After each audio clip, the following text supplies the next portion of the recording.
ఒక అడవిలో తోడేలు, కోతి ఉండేవి. తోడేలుకు ఒకరోజు మేక మాంసం తినాలనిపించింది. అడవి పక్కనున్న గ్రామంలో చాలా మేకలు ఉండడం గమనించింది.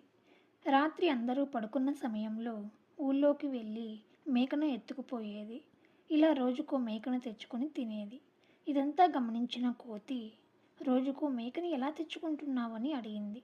దానికి ఆ తోడేలు, ఈరోజు రాత్రి నువ్వు కూడా నాతో పాటు రా, నీకు చూపిస్తానని చెప్పింది.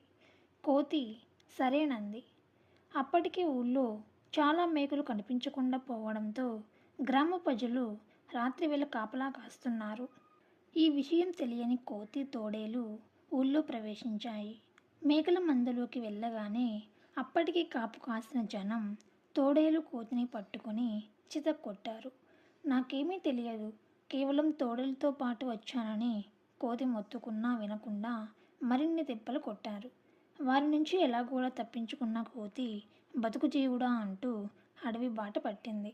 ఈ కథలోని నీతి ఏమిటంటే, చెడ్డవారితో స్నేహం ప్రాణ సంకటం.